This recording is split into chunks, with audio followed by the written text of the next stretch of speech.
flux des matières et de personnel dans les locaux et les installations doivent être conçus de manière à éviter les confusions ou la contamination.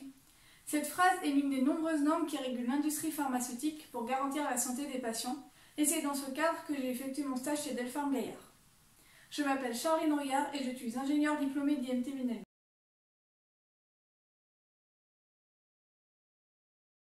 Delpharm Gaillard est un sous-traitant pharmaceutique qui fabrique des comprimés secs et effervescents et est le premier producteur d'Europe de produits à base de vitamines. J'ai effectué mon stage au sein de l'atelier de conditionnement où la poudre pharmaceutique est mise sous la forme de comprimés puis emballée sous la forme commercialisée en pharmacie.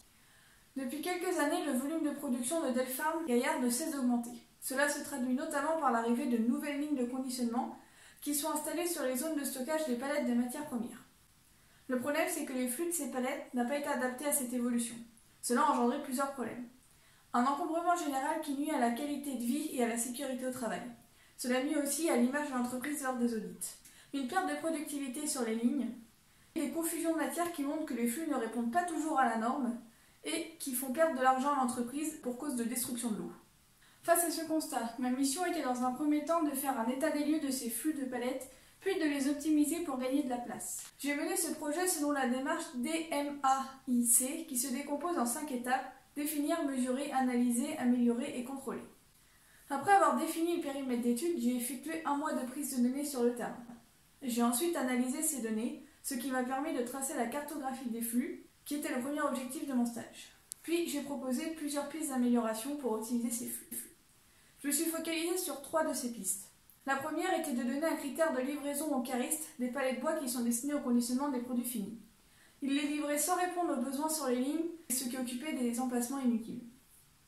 Pour cela, des emplacements de stockage ont été réservés avec des seuils de commande afin d'indiquer aux caristes quand livrer ces palettes.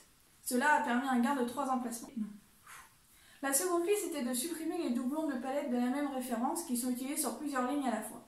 Le but était de créer une nouvelle zone de stockage pour réunir toutes ces palettes au même endroit et où les opérateurs viendraient se servir. Ce projet n'a pas été mis en place, mais le gain estimé était de 16 emplacements.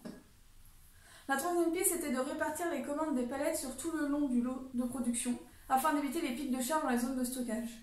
Pour cela, j'ai développé un standard de commande sur une ligne pilote avec des seuils de commande qui prenaient en compte le temps de livraison et la vitesse de consommation sur la ligne. Ce projet n'a pas non plus été mis en place, mais le gain estimé était de 6 emplacements dans la zone de stockage de la ligne pilote. D'un point de vue personnel, cela m'a permis d'enrichir mes connaissances sur l'industrie pharmaceutique. Travailler sur un projet transversal avec de nombreux acteurs m'a permis de connaître ma valeur dans l'entreprise sur une vraie mission industrielle face à de vraies contraintes et aussi de lutter contre ma timidité. Enfin, j'ai appris que j'appréciais particulièrement le relevé et l'analyse de données. Delpharm Gaillard a valorisé mon travail en me proposant plusieurs missions d'analyse de données dans divers services.